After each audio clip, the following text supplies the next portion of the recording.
नमस्ते, Vande Mataram. Revolution India channel नए भारत की आवाज़ पर आप सबका हार्दिक स्वागत, अभिनंदन।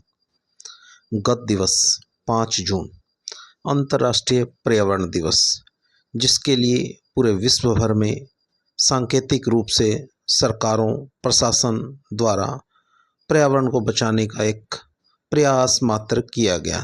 मैं प्रयास मात्र इसलिए कहना चाहता हूँ, आप जो ये जींद में कूड़े के पहाड़ आपको नज़र आ रहे हैं, ये कोई दिल्ली के पहाड़ नहीं हैं, ये जींद में ही कूड़े के बहुत बड़े ढेर आपको नज़र आ रहे हैं। वो समय अब बहुत दूरी पर नहीं है जब ये जींद में दिखने वाले कूड़े के पहाड़, हो सकता है दिल्ली में जो कूड़े के पहाड़ दिखते हैं उनसे भी विकराल रूप, उनसे भी बड़ा स्वरूप अपना बना पाएँ। यदि सरकार, शासन, प्रशासन अपनी कुंभकर्णी नींद से नहीं जागा तो निश्चित तौर पर बड़े दुष्परिणाम नजर आएंगे। जिस पर्यावरण संरक्षण की हम बातें करते हैं, जहां एनजीटी, नेशनल ग्रीन ट्रिब्यूनल, समय समय पर सरकारों को, प्रशासनिक अधिकारियों को गाइडलाइन इशू करता है किस प्रकार से पर्यावरण को सुरक्षित किया जा सकता है, उन हिदायतों को कितना सरकारें व प्रशासन पालन करती हैं, ये उनके स्तर का एक प्रश्न शासन, प्रशासन और सरकारों के मध्य है। वो विचार करें कि एनजीटी, नेशनल ग्रीन ट्रिब्यूनल, जो गाइडलाइन इशू करता है समय समय पर, कितना हम पालन कर रहे हैं। यदि हम उनकी उल्लंघना कर रहे हैं तो निश्चित तौर पर हम अपने भविष्य के साथ खिलवाड़ कर रहे हैं। हर समय एनजीटी या एनजीटी के माननीय चेयरमैन या माननीय सदस्य हर जगह उपस्थित नहीं हो सकते, मुख्यमंत्री जी भी उपस्थित नहीं हो सकते। निश्चित तौर पर इसके लिए जागरूक जिला प्रशासन को ही होना पड़ेगा। क्या ऐसी मजबूरी है कि इस प्रकार के कूड़े के पहाड़ों का सही से निस्तारण नहीं हो पाता है, जिस पर लाखों करोड़ों रुपए महीने का एक बजट खर्च होता है, आम जनता के टैक्स के पैसे का उपयोग किया जाता है। अगर उसका सही से सदुपयोग नहीं किया जा रहा और कूड़े का सही से निस्तारण नहीं किया जा रहा तो हम अपने आने वाली पीढ़ी के लिए एक बहुत डरावना और बुरा सपना रचने जा रहे हैं।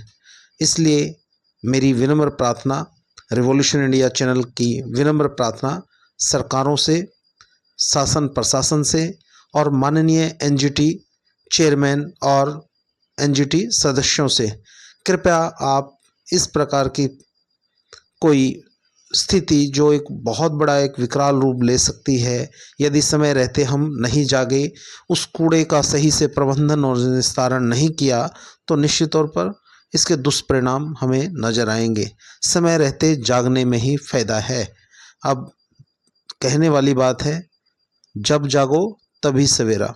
अब देखने वाली बात होगी, क्या एनजीटी स्वतः संज्ञान लेता है, क्या शासन प्रशासन इस खबर के बाद हरकत में आता है, क्या माननीय मुख्यमंत्री श्री नायब सैनी जी, जो सुशासन और भ्रष्टाचार पर कुठाराघात की बात करते हैं, निश्चित तौर पर पर्यावरण को शुद्ध करने में और आम जनमानस को एक साफ सुथरा वातावरण मुहैया करवाने में किस प्रकार से अधिकारियों की, सफाई एजेंसियों की किस प्रकार से क्लास लेते हैं, किस प्रकार की हिदायतें जारी करते हैं, कहाँ है मुख्यमंत्री जी की वो सीएम फ्लाइंग, क्यों नहीं नज़र आता उनको इस प्रकार के कूड़े के खेल का एक नज़ारा है।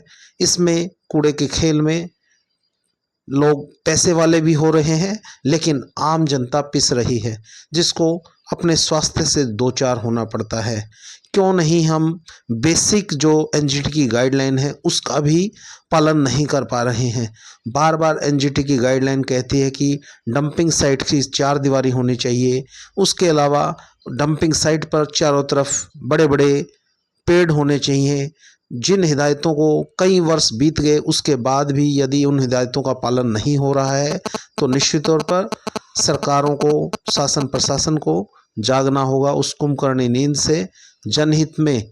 क्योंकि आप भी उस पर्यावरण का हिस्सा हैं, जहां आम जनता को इस पर्यावरण से कोई नुकसान होता है तो निश्चित तौर पर प्रशासन और सरकार भी इस पर्यावरण से होने वाले नुकसान से कहीं बचकर नहीं जा सकती है, क्योंकि वायुमंडल और पर्यावरण सबको एक समान अपना अच्छे और बुरे प्रभाव देता है। अब देखने वाली बात है, क्या सीएम फ्लाइंग मुख्यमंत्री जी की कब जागती है, कब इस डंपिंग साइट और कूड़े के खेल पर अपनी पैनी नज़र लगाकर सही से कूड़े का निष्पादन प्रबंधन किया जा सकता है। आप सबको छोड़े चलते हैं एक विचार के साथ। क्या आप जींद को दिल्ली जैसे कूड़े के पहाड़ों के रूप में देखना चाहते हैं, या ग्रामीण परिवेश की बहुत महकी महकी जो ताज़ी हवा, या उसके रूप में आप जींद को देखना चाहते हैं? निर्णय आपका है। अवश्य कमेंट करें और देखते रहिए रिवॉल्यूशन इंडिया। फिर किसी अन्य दिन जनहित के अन्य मुद्दे के साथ आप सबके बीच होंगे। आप देखते रहिए रिवॉल्यूशन इंडिया और इस कूड़े के खेल से जुड़ी हुई ताज़ा तरीन तस्वीरें आप सबके बीच में छोड़े चलते हैं। जय हिंद, जय भारत, वंदे मातरम।